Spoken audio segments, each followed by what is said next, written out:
राम राम मंडळी, कलम 302 या आपल्या मराठी चॅनलमध्ये आपलं स्वागत आहे। ऐसे दान दे गा देवा तुझा विसरण व्हावा, विसरण व्हावा तुझा विसरण व्हावा।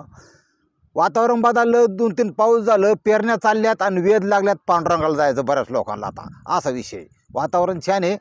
आजची स्टोरी सांगण्यापूर्वी आपल्या मातीत, आपल्या देशात, आपल्या महाराष्ट्रामध्ये एका स्त्रीचं महत्त्व काय आहे आणि तिच्या पतिव्रता ह्या जी ताकद आहे त्याचं महत्त्व काय आहे, एका मिनिटात सांगतो, स्टोरीला सुरुवात करतो। महाभारतात युद्ध झालं, 100 कौरव मारले गेले।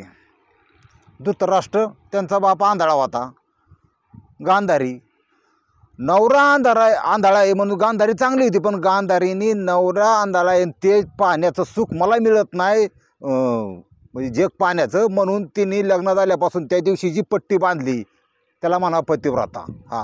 ज्या प्रमुख पतिव्रता स्त्री आहेत त्यात गांधारीचा नंबर तुम्हाला सांगतो की इतकं प्रेम नवऱ्यावर की तिने जी पट्टी बांधून घेतली ती पट्टी शेवट तिने ज्यावेळेस तिला पुत्रश्लोक झाला की बाबा पुत्रशोक की 100 तुझे मुलं मेल्यात, त्यावेळेस तिने उघडली। आणि हे सगळं श्रीकृष्णामुळं झालं आहे असं तिची समज झाली आणि तिने श्रीकृष्णाला शाप दिला की तू माझा वंशबूड केला, तू माझे 100 पुत्र मारले, तुझी जी द्वारका नगरी आहे ती द्वारकेचा सुद्धा असाच नायनाट होईन आणि ही धरणीमाई तिला पोटात घेईन। आता तो पतिव्रतेचा शाप होता महाराज। ते आपले शेजारच्या बायचा शाप नव्हता, कथा टाकणाऱ्या आणि बोटं मोडणाऱ्या असला विषय, किंवा आपल्या आजकालच्या लुगडंवर करणाऱ्या बायांचा हे नव्हता ते शाप, का आज कुठल्या कलरचं घातलं आहे असला नव्हता, तो गांधारीचा शाप होता। त्या गांधारीचा शाप इतका पॉवरफुल होता की त्या शापामुळं आत्ताचं जे गुजरात आहे त्या गुजरातमध्ये जी द्वारका नगरी अजून पण समुद्रात बुडालेली आहे, आत्ता अवशेष सापडत आहेत लोकांना त्या द्वारकेचे। ही आपली परंपरा आहे आणि हे महत्त्व आहे स्त्रीचं, ही पॉवर आहे स्त्रीच्या पतिव्रताची। 99% चांगल्याच आहेत, पण 1% पार बिघडल्यात, आणि ज्या बिघडल्यात त्याच एका भिकारचोट बाईची आपण आज कथा बघू किंवा स्टोरी बघू। महाराष्ट्रातला पातूर तालुका आहे आणि सावरगाव ह्या गावात घडलेली घटना आहे। सविताबाई आव्हाड आणि तिचा नवरा पोपट आव्हाड। गरिबी जन्मजात त्यांची होती, त्यातबद्दल काय वाद नाही। आजाची गरिबी, ती गरिबी त्यांनी ट्रान्सफर केली बापाकडे, बापाची गरिबी पोराकडं। तो जो पोपट आव्हाड आहे त्याचा म्हणजे शेतीची माहिती असलेला गडी, त्याचा व्यवसाय काय होता, खांडाने घ्यायची, वाट्याने घ्यायची, 10 पोती झाली तर बहुत 3 पोती मला, 4 पोती मला, 7 पोती मालकाला, अशा प्रकारे ती चालली। शेतीची चांगली आवड बी। आणि त्याची जी बायको आहे सविताबाई, ही सविताबाई वय वर्ष 31 आहे आणि ह्याचं वय 36-37, 10 वर्षाची मुलगी, 8 वर्षाची मुलगी, 4 मुलगा बिलगा काय नव्हता, 4 माणसाचं कुटुंब, सुखी कुटुंब चाललं होतं व्यवस्थित सगळं। आजारपणाला, कुठं लग्न कार्याला, कोणाला आहेर गेला, 4 रुपये जर कमी पडलं ना तर ती बिचारी मालकाकडे मागायची। मालक पैशावाला होता, मोठा होता, की अडचण बघून तो बी द्यायचा, ए बाबा एवढं टिपून ठेवायचा, तुझं एवढं झालं तेवढं झालं, उचल लागतीच। आणि गरिबाचं जिनं लय वाईट तुम्हाला सांगतो। आता ह्या परिस्थितीमध्ये त्यांचं दिनचर्या चालू असताना मराठी शाळेच्या हायस्कूलमध्ये, सरकारी स्कूलमध्ये त्या पोरी शिकत होत्या। ह्याला एखादा काळ जसा यावा त्याच्यामध्ये, किंवा काय सगळ्यांचं तुमच्या आमच्यासारखं सगळं चाललं असं काहीतरी होतं राव, आणि पार होत्याचं नव्हतं होऊन जातं, आणि ते होऊ नाही ते आपल्याला शिकायचे की असं घडलं नाही, थोडं सावध व्हायचं, बाकी काय नाही। चूक अशी झाली, गिरीधर नावाचा MP तला एक पोरगा त्या गावात होता, आणि असंच आधी ते केरळाचा टायर पंक्चर काढणार होता त्याच्याबरोबर राहिला। पोरगा 4 पैसे कमावण्यासाठी इथं आला होता, त्याचं वय होतं 16 वर्ष। त्या 16 वर्ष त्यांनी 1-2 वर्ष गावात राहिले होते, पंक्चर काढायचा, ते केरळवाला बी त्याला भात खायला घालायचं, थोडंफार पैसे द्यायचं, मग चिकाडला तिथं झोपायला, ते पत्र्याचं उभं केलेलं होतं टपरी, त्या झोपायचं ते। त्या पोरांनी थोडा इकडचा तिकडचा अंदाज घेतला, पण जसं त्या पोराचं वय 20 वर्षाचं झालं, 19-19.5 वर्षाचं झालं, त्यांनी गावातच सुरुवात केली, थोडंसं टेळणी करायला, थोडंसं गाव। आता 2-3 वर्ष राहिलं, सगळ्या गावाची सगळी खतखोड ही एखाद्या माणसाला कळू शकते की कोण पुढारी आहे, कोणत्या 2 पार्ट्या आहेत, ओबीसी किती, मराठा किती, दलित किती, सगळं कळतं. त्याच्यानंतर मोबाईल बघायचा ना, ह्या मोबाईलने त्याला एक गोष्ट शिकवली 20व्या वर्षी, की बाबा पॉर्न कसा पाहायचा, किती स्टेप आहेत, किती प्रकार आहेत, तुला कसं शक्य आहे. आता ती मोबाईलचं जग, ती मोबाईलचं बॅटरी डाऊन झाली की संपला ना, पॉर्न सीन संपला ना, दुसरा बघ, तिसरा बघ, 10 बघ. पण वस्तुस्थिती लगेच वेगळी असायची. आपल्याला 200 रुपये हाजरी जगण्यापुरतंही अशा परिस्थितीमध्ये आपल्याला सेक्स कोण देणार, त्याच्या आत चाललेलं आहे. हा जो गिरीधर आहे, हा गिरीधर ह्या पोपट आव्हाडकडं आला बा. म्हणला तुम्ही नसल्या मी शेतीची कामं करीन, पंपाचं औषध मारीन. आता परिस्थिती अशी झाली, बरेचसे पिकांना औषध निघालं आहे. आता खुरापणीच्या बाया शक्यतो आमच्या भागात तर कोण लावत नाही, ऊसवाली सगळी औषधं मारतात. आणि मग ते औषध मारलं तर म्हणलं काम चांगलं आहे भाऊ, करीन ही. मला म्हणला खायापुरतं द्या आणि थोडाफार पगार द्या. ह्याला वाटलं मला बी भाऊ इकडे तिकडे फिरता येईल, तर पोपटराला थोडा इकडे तिकडे जायचा नाद होता. म्हणजे नाद कसला, ह्या पाहुण्याकडे जात, त्या एक आठवड्यातून एकदा म्हणा कुठे तरी पाहुण्याकडे चक्कर आणतात, त्याच्याकडे पाहुणे यायचं. माणूस चांगला होता, तसा कष्टाळू होता. ठेवला पोरगा आता खायला इथंच. आणि तेवढं त्यांनी पोपटरावनी असा विचार केला, ज्याचं मन शुद्ध आहे, ज्याचं मन चांगलं आहे ना, त्या माणसाला एखादा माणूस घरात ठेवायचा म्हणल्यावर 2 गोष्टी टाळायच्या. आधी पहिली गोष्ट की ह्या माणसापासून आपल्या मुलींना काय धोका आहे का, मुलगी पळून घेऊन जाईल का, किंवा काय. बऱ्याच जणांचा अशी परिस्थिती आहे महाराष्ट्रात की 18-20 गायांचा गोठा, म्हशीचा गोठा, दुनियादारी, आणि ठेवतात तो बाया. बाया ह्याचीच पोरगी घेऊन पळून जातो. लय भयंकर आहे. नाही गेला तर काहीतरी अनेक समत होत्यात, लाखलपडी होत्यात. ह्या गोष्टी पैसा कमवतो मी, त्याबद्दल वाद नाही, पण ह्या गोष्टी आजकालच्या जगात विशेष ध्यान देण्याची गरज आहे. कोण काय आहे, कोणाच्या मनात काय आहे, हे काय सांगू शकत नाही. आणि CCTV तिसरा डोळा कोणाला होता, आपल्या शंकर महादेवाला कपाळ तिसरा डोळा आहे. हा तिसऱ्या डोळ्याची संगत करा, सोबत करा, काही करा, 4-5 हजारात मिळते, ती बसून टाका. आता विषय असा आहे की हा गिरधर घरात ठेवल्याबरोबर याला 2 टाईम गरमागरम मिळायला लागलं. त्या केरळ्याकडे त्यांनी बघायचं सोडून दिलं. मला ती बाथन बीत खाते, सारखं पेंगाळून जाते त्या बाथाने माणूस. इथं चपाती मिळते, कालवण मिळते, मध्ये आधी मासा आहेच, चिकन आहेच, आमका आहे, तमका आहे, चालू त्याचं. मुलींचा काय विषय नाही, पण ही जी सविताबाई आहे, ह्या सविताबाईवर त्याचं लक्ष गेलं. आता ह्यांच्या वयात परत ती 31ची, हा 20चा, 11 वर्षाचा फरक.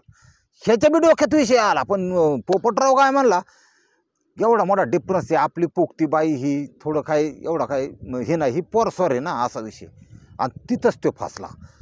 हा पंटर त्याच्या मोबाईल सकट जे आला होता ते काम बिम सगळं करायचा, पण हा कुठे गेला की त्याच्या बायकोला गाडीवर बसून ने आण, कुठं पंप मार, कुठं औषध बन, रोज बोला चाली, एकमेकाचे हसणं खिदाळणं, एकमेकाची ओळख टाळी देणं, हे चालू झालं. आता इथपर्यंत सविताबाई चांगली होती, तिचा काही विषय नव्हता. पण हे जो गिरीधर आहे, ह्याच्या डोक्यात आलं की आता आपल्याला जी परिस्थिती पाहिजे ती परिस्थिती तयार झाली आहे. आता आपल्याला थोडा खडा टाकायला हरकत नाही. ह्या स्टेप असतात, ध्यानात ठेवा, वासनांद माणसांच्या. लगेच कोण कोणी विषय काढत नाही, किंवा लगेच कोण येते का म्हणत नाही. मग ती वाण खालावतात, त्यांना माहिती आहे सगळं. जी वासनांद आहेत किंवा आंबट शौकीन आहेत, त्यांना माहिती आहे बायांच्या टोला, म्हणजे चांगल्या बाईने ना चप्पल कशी लागते त्यांना सगळं माहिती. आता विषय असा आहे की इथं ह्यांचं बोला चालली झाली. एक दिवस त्या बाईने अशी मागणी केली की माझं तू ती लचक काय बदली मध्ये तसल्यात कमरत पाठीत काय ती पाय उतरव. आता पाय उतरवणे असा एक प्रकार आहे, तुम्हाला सांगतो महाराष्ट्रातला, की बाहेर बी असं कदाचित की बाबा जो माणूस पायाळू आहे, म्हणजे पायाखून झाला, सगळे जण मुंडक्याकून जाल मला येतात, तो माणूस असतो क्वचित पायाखून जाल मला येतो, बरं येऊन द्या.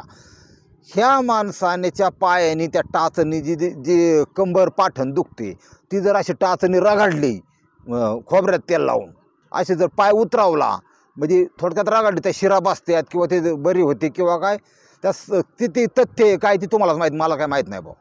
आता हा म्हणली पाय उतरवतो का असं तसं, चालतंय. खोबऱ्यात तेल लावलं, टाचला त्यांनी, आणि म्हणला पाय गुत्तोय म्हणला तुमच्या जम्फरमध्ये. जम्फरमध्ये त्याला काय म्हणतात बघा, इंग्लिशमध्ये ब्लाऊज म्हणतात. तुमच्या ब्लाऊजमध्ये माझा पाय गुत्तोय, तो ब्लाऊज काढून टाका. मग तिने आपली छाती काढली, असं आवळून धरलं, याला लावला पाय उतरायला. आता आपण का व्हायना, तुम्हाला सांगतो, माणूस कधी कधी सरळ मार्गी जातो. की आपल्याला लावलं डोकं दाबायला, तर नावी दाढी केल्यावर नाही का डोकं मालिश बिलिश करतो, तेवढं पुरतं बरं वाटतं आपल्याला. ही चांगली गोष्ट आहे ना माझी, मालिश करणे कोणाची किंवा काय, ते बायच्या डोक्यात काय नव्हतं. पण शिव मात्र फुल म्हणजे गरम झाला गडी. हा ह्याचा असं यो कार मोबाईलवाला गडी होता, यांनी तो त्याचा पाय उतरून दिला व्यवस्थित.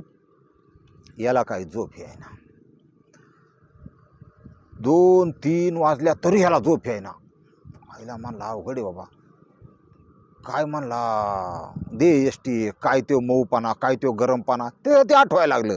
आणि जे पांडुरंगाने आपल्याला 6 गोष्टी दिल्यात ना, की काम, क्रोध, मद, मोह, मत्सर, याच्या बाहेर काय कोण गेलेलं नाही अजून. तिथंच आहे बघा सगळी. काम हे 1 नंबरला दिलं आहे नाट्य. काम म्हणजे हे सेक्स म्हणा, तुम्ही लफडं म्हणा, काय म्हणा, ही वासना, हे काम. हा, आणि हे दिलं कशासाठी, ह्याच्यापासून निसर्गाची उत्पत्ती होती. हा, आता कुत्री बघा बाजव्यातच, बाकी ठिकाणी नाही. किंवा सगळ्यात पवित्र आपण जे गाय म्हणतो, तिथे काय म्हणजे एकदाच तिचं हे झालं, गर्भधारणा झाली की ती पवित्र, तिचा विषयच नाही. हॅलो, माणूसच अशी चीज आहे, तुम्हाला सांगतो 12 महिने दम नाही याला, 12 महिने दम नाही. आणि गडी त्या बाईच्या आधी मरून जातोय. हा, आणि ती बाई लेट मरते बघा, विधवांची संख्या जास्त आहे, गडी लवकर मरून जातो. त्याला कारण बी गडी व्यसनी असतो त्यामुळे मरत असेल. पण असा विषय ह्याच्या काय रे, ह्याने ते दिवसभरात डाखाला गिरीधरने दुसऱ्या दिवशी म्हणला आता काहीतरी केलं पाहिजे. हा तिला आंटी म्हणायचा. मला आंटी आज संध्याकाळी तुमची मालिश करून देऊ का, पाय दाबून देऊ का, राहिलंय का थोडा ही. हा म्हणले राहिलंय तसं, पण पाय दाबून देऊ का. आणि मग ह्यानी दुसऱ्या दिवशी नवरा घरी नसताना त्या पुरी झोपल्यावर यांनी तिचं पोटर दाबायला सुरुवात केली. पोटर दाबता दाबता वरपर्यंत गेला. आणि ह्या दाबदाबीच्या ह्याच्यात वरचा जो कामदेव आहे त्याने कदाचित बाण सोडले असते. कामदेव बाण सोडतो बरं का, तुम्ही तिला कथांच्यात बघा, कामदेवाने बाण सोडला असते, तो बाण बरोबर लागला. त्या बाईचं त्याचं झालं अनैतिक संबंध चालू. हा, चांगलं. आणि काही थोडं नाही झालं, काचकाटून अगदी, त्याला विषयच नाही. तर त्या बाईला थोडीशी ओळख झाली असेल की डिफरन्स 38 वर्षाच्या माणसाचा आणि 21 वर्षाच्या माणसा डिफरन्स असतो ना, फरक पडणारची शेवटी निसर्ग आहे. आणि ही तर काय कातूच फार फुल लढाई यायची, तर काय तलवार मोडली तरी चालन, पण सुट्टी नाही म्हणला. आता ह्याचा विषय चालू झाल्यानंतर हा प्रकार तब्बल 23 महिने म्हणजे जवळजवळ 2 वर्षापर्यंत चालला होता. आता ह्या 2 वर्षात सगळीकडे बोबाटा झाला, कारण हे काय घरीचे विषय नाही. तो पोपटराव घरी नसला किंवा पुरी शाळेत असल्या की कधी घरात, कधी रानात, कधी. आणि रानाचं तर गोष्ट अशाची, काय काय टेकडा असतात, खाली लावणात रानं असतात, कोणी शेळ्या चारीत असतो, वरून त्याला अख्खा परिसर दिसत असतो.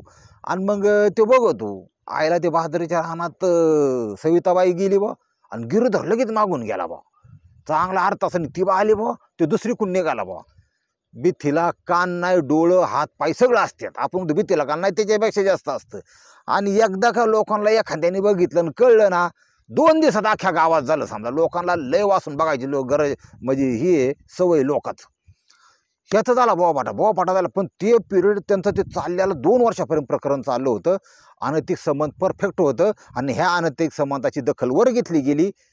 येऊन द्या, कुणीतरी येऊन द्या, आता जाणारच. हा, आता जाणार म्हणजे गॅरंटेड जाणार. मग वरून असा ट्रॅप लावला वरच्यानी, त्यांनी यमदूत सोडले, म्हणली या घेऊन कुणीतरी जाणारच. मग हिथं परिस्थिती अशी झाली की सगळं बोबाट झाल्यावर एक दिवस ते एका दशक्रियाविधीच्या कार्यक्रमामध्ये बोलता बोलता एक माणूस दाडशी होता आणि थोडा पुढारी, जरा माजाडलेला, जरा पैशा पाणी मोठा असा तुंबलेला नाही का, पैसा असला का तुंबतो माणूस, गोरगरिबाकडे बघत नाही. पुढं तो गोरगरिबाकडे केव्हा बघतो, फक्त इलेक्शन आल्यावर ग्रामपंचायत तवर नाही. हा, मग होऊन राम करणार. तसलाही माजाडलेला पुढारी, त्याला वाटलं मी याला पोपटरावला म्हणलं माझं का कोणी का नाही, कारण हा गडीचे, मोठ्याला म्हणायची ताकद नाही, गरीबाला. त्याला म्हणला होय र लागा ते बायको बिको जरा संभळ जा ना, ती कोण काठ्या पाळलाय म्हणला. तो काठ्या म्हणजे काय विषय, आमच्याकडं 10-15 गाय असले की एक टांगडा असतं त्यांना गावात आला, त्याला एक जर्शी बैल असतो, त्याला काठ्या म्हणतात. बरीच गावात जे सोडून दिलेला असतो देवाला देवीला, त्याला काठ्या लय माजाडलेला असतो. काय काठ्या पाळलाय म्हणला तू, कायला ती पाळली, लोक काय म्हणतात तुझ्या बायकोचं नाव घेतात असं तसं. ही झाली फक्त काडी टाकली की याच्या डोक्यातच टूप पिटली. आईला मला काय कधी जाणवलं नाही, दिसलं नाही, पण काय वानगडे हो. त्या तंद्रीतच पोपटराव आला म्हणला, डोळ्याचं आणि कानाचं देवाने उगत 4 बोटाचं अंतर दिलं का ऐकलंय, पण डोळ्यांनी बघितल्याशिवाय खरं मानायचं नाही. आणि तुम्ही तसंच करत जा. कोणी काय म्हणलं ना, या काय की लगेच खुनन मर्डर करत नका जाऊ. वस्तुस्थिती, कारण बऱ्याच लोकांना तुमचा चांगला चाललेला प्रपंच प्रगती देखवत नसती. बाई विचारी ती माऊली चांगली असते पण तुम्ही तिचा मर्डर करता, असं वेजायला घटना घडल्या, संशय लय वाईट. त्याच्यामुळं डोळ्यांनी बघा, आणि डोळ्यांनी बघण्यासाठी त्यांनी लावली फिल्डिंग. त्यांनी फिल्डिंग अशी लावली की ही व्हायचं, लक्ष ठेवायचं, रात्री जागा राहायचं, झोपेसोम करायचं. असं केल्यावर एक दिवस, एक 7-8 दिवस निघून गेला असत्यान. एक दिवस पाठच हा बाहेर खाटो झोपला होता, ती बाई उठून बाहेर गेली. याला वाटलं गेली असं बायको गेला, त्याला काय आता.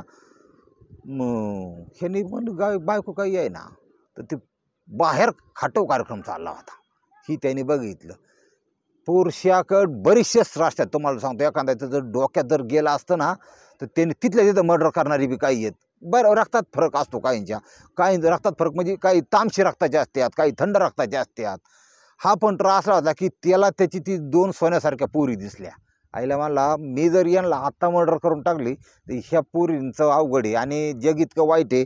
नाही जर तिला आधार तुटून पोरींचा, आणि पुरी बी नको त्या मार्गाला भविष्यात मी तुरुंगात गेल्यावर, ह्या त्यांनी विचार केला. म्हणल्या पोरीला फटका नाही बसला पाहिजे. मग आता विषय त्यांनी असा डोकं लावलं, शांततेने घ्यायचं, चाललंय ना चाललंय. यांनी आता लय वेळ कार्यक्रम केलेला असणार आहे. मग थोडा तो असं दस का काहीच घडलं नाही असं ही करायला लागला. आणि म्हणला त्याचा विचार असा होता पोपटरावचा की एका हाताने टाळे वाजत नाही. तो मस गडी आहे, त्यांनी काय केलं, त्यांनी दोष त्याच्यापेक्षा याला जास्त दिला, बायकुल दिला स्वतःच्या. म्हणला सविताला कळायला पाहिजे ना, तो समजा तो तराटच आहे कायम, पण हिला कळायला पाहिजे आपण कोणत्या वयाची पुरी. 4-5 वर्ष तिला, 6-7 वर्ष तिला जावं येईन म्हणला. आता 10 वर्षाची पोरगी 7 वर्ष, 17-18 वर्ष लग्न जावं येईन हिला, आणि ही अशी वाईट नादाला लागली. त्यांनी एक दिवस अशी दोपाटली बायको, तिसऱ्या दिवशी दोपाटली म्हणजे चांगली चमकावली. आणि तिला कळलं की याला हे केलंय. ह्यानी तर ते बाहेर जाणं बंद, फिरायचं बंद, मोटरसायकल आतमध्ये लावून टाकली. मला जात नसतो कुठं. आता मला एकच काम आहे, 24 तास तुझ्यावर लक्ष. आणि गिरधरला म्हणलं इकडे ये, मागं सरून कांठळात टाकल्या 2-3, जाऊन द्या गाडी, थांबायचं नाही इथं, नाही तर टांगड्या कलम करीन म्हणला इथून पुढं. आत्ता एकदा सोडतोय. त्याला असा हाग्या दम टाकला. ती आईला म्हणला चांगलं चाललं होतं रंगीत संगीत बाहेर, अचानक माझ्या नाटकाचा पडदाच पडला. म्हणला बा आता काय खरं नाही. माणूस एक वेळ अन्नाशिवाय राहू शकतो, पाण्याशिवाय राहू शकतो, पण सेक्सशिवाय राहू शकत नाही. आणि ज्याला सवय लागली, ज्याच्या शरीराला त्याची सवय झाली, तो अजिबात लावू शकत नाही. तुम्ही बघितलं असन, त्याच्यासाठी माणसं काट्याकुपट्या तोडावतात, त्याच्यासाठी त्या शहरात अशा पायपाने बिल्डिंग चढतात, तिथून पडून मरतात. त्या लॉजमध्ये काहींनी मरणाचे पैसे, ते पगारातले निम्म पैसे इकडे ते बायकोला न देता त्या बाईवर उधळणार. पार वाटलं झालं. 70-70 वर्षाची माणसंसुद्धा, आता मला फोन येतात तुम्हाला सांगतो, 70-70 वर्षाची माणसंसुद्धा बाहेर ठेवल्यात. आणि ती म्हातारी मला फोन करते, मामा याला काय करावं ना काय नाही, अशी परिस्थिती लय अवघड. आता विषय असा झाला, गिरधर दिला काढून 4 दिवस झालं, 8 दिवस झालं, 15, हातीच्या बसवीत आपल्या बायको नजरत ठेव. मला तुला सोडत नसतो मी, आता तू नीट वाग, असं तसं. ही आपली बसली. तिच्या सविताबाईकडे मोबाईल काय नव्हता. आता माणूस गडी शेवटी काही केलं तरी काय 24 तास तर बायकोला धरून बसू शकत नाही किंवा घरात राहू शकत नाही. लय काम असतात माणसाला, गडी माणसाला.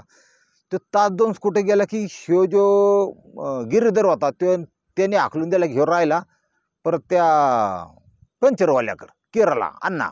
मग केरळवाला म्हणला राहू दे, असं तसं काय विषय त्याने काय सांगितलं नाही. तिथं पंचरी काढा जुन्या जाऊन फाडक्या पडताला, पण सविताबाई काय त्याच्या डोक्यातून जाईना. मग त्यांनी असं डोकं लावलं, काही करून द्यायला, पण तिला कॉन्टॅक्ट करायचं. दुपारी टायमाला वाहनं बिणं, सकाळ संध्याकाळ गर्दी असते गावाकडं, दुपारचं काही कोण नसतं. त्या उन्हात तडाखा तिच्या घराकडं जायचं. रानात होतं, पण ऊसाचं क्षेत्र साईडला असल्यामुळं तिला लांबून लक्ष ठेवता यायचं. ते निघून गेलेलं बघितलं, आणि ती एकटीच बघितलं की हात तडा चालत गेला बा. आणि तिला खुणावलं. ती खुणावलं की लगेच आली ऊसात. ऊसात काय ती खोंड्या करायला आली, म्हणजे हे नाही करायला आली. ते आली की मी तुझ्याशिवाय जगू शकत नाही, मला मी तुझ्याशिवाय जगू शकत नाही म्हणली. ती असं का चटवलेली बाई, त्याला काय बा. ही 2024ची बाई कलियुगातली तुम्हाला सांगतो. म्हणली काय कर. त्या बाईने सांगितलं, तिची अक्कल 11 वर्षांनी मोठी होती, की आपल्या मार्गातून याला काटा काढल्याशिवाय आपलं सुखाने जगणार नाही. तू परत कामावर राहा, तू चांगली शेतीबिती कर, तुला मी शेवटपर्यंत सांभाळीन, असं होईन तसं होईन, तू त्याचा काटा काढ. आता 11 वर्षाची पोरगी म्हणल्यावर 13 वर्षाचा प्रपंच झालेला, 13-14 वर्षाचा. आणि खमनेलमध्ये बघा एवढं लांबलंच 2-2 इथंचं मंगळसूत्र, इथं तिथं जुडवी पायात, कपाळाला कुकू, कशाला जख मारायला लावी ती का तू? तुझं नवरा मारायला निघाली ही बाई आजची. या बाईनी त्या दोघांना ठरवलं, दुपारी म्हणले 12-1 वाजता जेवायला आम्ही रानात जाणार आहे, त्या टायमाला ये आणि पाठीमागून घात कर. 12:30 म्हणजे आता ही घटना 2023ची आहे. 23 ऑगस्ट 2023 म्हणजे दुपारच्या वेळेस हा जेवून जेवायला बसला. आता जेवायचा विषय कसा, हात धुवून माणूस जेवायला बसला, बुक्की मारते का कांदा फोडला, मिरची घेतली, बेसन आणलं होतं, भाकरी आणल्या होत्या, जेवत्या ताटावर बसला, बायको पुढं बसलेली. आणि माणूस कसाही उठन, पण जेवता जेवता उठत नाही. हे आपलं एक ही जेवायला बसल्या माणूस जेवण होऊच तर हात धुतल्याशिवाय उठत नाही. चिचचं झाड होतं, विहीर होती, सळसळ करणारा ऊस होता पुढं पाठीमागं. आणि हा जसा मी तुमच्या पुढं बसलो, पाठीमागच्या साईडने गिरीधर आला, त्याच्या हातामध्ये साईडला पडला तसा असा एक गोटा होता. आणि त्या गोट्याने हळूहळू हळू आला आणि ह्या बाईने खुणावलं, त्याला टाकलं ना त्याच्या डोक्यात. हा, आता माणसाचा मेंदू असा आहे की म्हणजे डोका असं वागे की लगेच चक्कर येणार, राव त्याला कळणारच नाही, काय डोळ्यापुढंच अंधार आहे. जेवत्या ताटाव लग्नाचा नवरा पाडला, ही उठली, ही म्हणली अजून 2-3 मार. ही वस्तुस्थिती आहे. हिने मारलं, हिने मारलं, जीव गेला त्याचा. जीव गेल्यानंतर तिथून साधारण 100 फूट अंतरावर 150 फूट अंतरावर दुसऱ्या शेतकऱ्याची बानुदास कामठे या शेतकऱ्याची विहीर होती. ते विहिरीत ती बॉडी त्यांनी टाकून दिली. आता विहीर अशी होती की ती गडी काय म्हणजे मालक काय ते विहीर करतात नव्हता, कारण बोरवर त्याचं बागत होतं, विहिरीची मोटर बंद होती, निर्जन विहीर थोडक्यात. काय आता बघा, कधी कवायना पण कोणाला वाचा सुटे. हा गेला निघून, ती गेली घरी आणि थांबली 24 तास थांबली. पातूर पोलीस स्टेशनला गेली, कंप्लेंट दिली बा त्यांनी सविताबाईने की माझा नवरा गेला सकाळी कुठे, त्याचा बेपत्ता आहे बघा असं तसं. बरं, गेला का, ठीक आहे. पोलिसांनी तिथं घटनास्थळी आले, कुठं म्हणजे कुठं गेला असं काय चक्कर मारून कॉन्स्टेबल येऊन बघून गेलाय ते. बरं, ठीक. 4-5 दिवसांनी ती बॉडी सोडून वर आली. त्या बॉडीचा वास सुटला. वास सुटल्यानंतर हरडावालं, आईला काय मेले का काय, आमकं काय बिबट्या आहे का काय, बिबट्याने काय मारलं का काय, असं बघून डोकावलं होतं. ती फोगलेलं मडं दिसलं त्याला. ती आरडत पळालं, पोलिसांना सांगितलं. तिथून जवळच बॉडी मांडल्यावर ती बॉडी त्यांनी ताब्यात घेतली, PM ला पाठवली. PMचा रिपोर्ट वर महत्त्वाचं होतं. PMचा रिपोर्ट आला की मेंदू आणि लहान मेंदू मोठा बांधूला तडे गेले ह्याला कवटीला आणि जड वस्तूने आघात केल्याने मृत्यू. क्लिअर केस 302ची केस होती, मर्डरची केस होती. आता शोध कसा लागणार, कारण हिच्याकडे काय मोबाईल नाही, काय नाही. मग ती म्हणली आता जवळचे कोण आहेत, म्हणले 2 मुली ना हा, आणि हे गडी ह्याला कोण मारणार बा. पोलिसांनी पहिल्यांदा त्या मालकाला उचलला त्या गावात, कारण मला त्या बाईसंग तुझं संबंध आहे. तर साहेब म्हणले तू मारला काय त्याचा नवरा. त्या मालकाने म्हणला तुमचं काम आहे मग हे करणं, पण ह्याच्याशी माझा काही संबंध नाही. ते 14 कुटुंब आहे, 5वा गिरीधर. मला विचारूच तर गिरीधरला विचार, हे मालकानं सांगितलं. मग गिरीधर पंचरच्या ह्याच्यावर का असून आपल्या ठेगाळ लावित होता. त्याची पालखी उचल, त्याची पालखी अशी खतरनाक उचलली की ते मला आईला गावलो का काय बा. आणि मग तर सामान बी गेलं ना, आपलं सगळंच गेलं. आणि जाणारच होतं, कारण ते खून पचत नसतो या काही की. त्याला व्यवस्थितपणे पंप कसा मारायचा, औषध कसं वाचायचं, आणि ती ठेगाळ पंच किती तापल्यावर ते ठेगाळची काढतं परफेक्ट एकदम. हां, हे नॉलेज त्याला होतं. त्याला पोलिसांनी त्यांचं नॉलेज दिलं. आणि ती असली जी नवाट असतात ना, कोयता गँगवाले 18, 19, 24, यांना किती बी कार्यक्रम राबवला तुम्हाला सांगतो ही मरत नाहीत, ही कारण नवाट असतात. त्याच्यामुळं पोलीस बी जरा मोकळ्या हाताने कार्यक्रम करतात, असा विषय. त्याला असा चांगला डिल्ला केला की त्यांनी सांगितलं म्हणलं मी एकटा नाही, ती पण आहे. हां, लगेच महिला कॉन्स्टेबल उचललं. त्यांनी जो कबुली जबाब दिला त्या बाईचा फार ऐकण्यासारखा आहे. हे दोघांचं बी वेगवेगळे प्रश्न विचारले. ह्याला सांगितलं की ती बाई म्हणते की माफीचा साक्षीदार मला करा. बाई किती हुशार होती बघा, माफीचा साक्षीदार करा, हे सगळं त्यांनी केलेलं आहे, माझं काही संबंध नाही. हे चिडीला गेलं. शेने तिच्या विरुद्ध सगळं कार्ड सांगितलं, तिने असं सांगितलं. आणि साक्षीदार बेक्षीदार काय नाही दादा हो, 2 व 302, 201 आणि 34 अन्वये गुन्हा दाखल करून आत टाकली. फाशी होणार नाही तुम्हाला सांगतो, पण माझ्या हिशोबाने ही 14 वर्ष आज जातात. बाई 45-50व्या वर्षी अजून एखादा शोधणारच तुम्हाला, त्यात काय वाद नाही तुम्हाला सांगतो. हां, ती वाचली, कदाचित दुसरा एखादा शोधला ना सुटून आल्यावर त्याच्याकडून तिचा कार्यक्रम होईल, पण होईल नक्की एवढं मात्र 100% सांगतो. आपल्या स्त्रीला गांधार्याला इतकी पावर होती की कृष्णाची द्वारका बुडाली तुम्हाला सांगतो. आणि ह्या 2024मध्ये अशा बाया आहेत की जे पती परमेश्वर आहे तिने पट्टी मारून घेतली, हिने स्वतःचा नवरा मारला. ह्या जगात जर जगायचं असेल ना दादा हो, तर कुणाचाही विश्वास न ठेवता जागा. तुम्ही स्वतः एक असा माणूस पाहिजे. 100 नोटाचा बंडल जर टाकला कशाला मशीनला, खरा जी डुप्लिकेट बाजूला काढून देते का नाही. तुम्ही जगत असताना प्रपंच करत असताना आपल्या घरात कुठला नातेवाईक नको, सांभाळायला नको, शाळेला नको, आणि तू कसाच नको. ऐका, येड्याचं ऐका बरं होईन, नाही तर तुमचं पलंगाला आग लागल्याशिवाय लागणार नाही. पलंग सुद्धा जळतो. लय अवघड काम आहे. त्याच्यामुळं संबंध सगळे चांगले, सगळे काय वाईट नाही, पण कुणाची नीतिमत्ता कधी बिघडन ही सांगता येत नाही महाराज. आज हा विषय कलियुग आहे, अजून चरणसीमेवर जायचं आहे. आत्ताच एवढा धिंगा चालला आहे, ह्याच्यातून तेवढा बोध घेता तर लय झाला की बाबा आपलं कुटुंब वाचवायचं असेल तर शक्यतो बाहेरच्या व्यक्तीवर, नातेवाईकावर कुणावरच विश्वास ठेवू नका. असा विषय. आणि एवढं जरी आपण त्यातून बोध घेतला तरी माऊली लय झालं. रामकृष्ण हरी माऊली.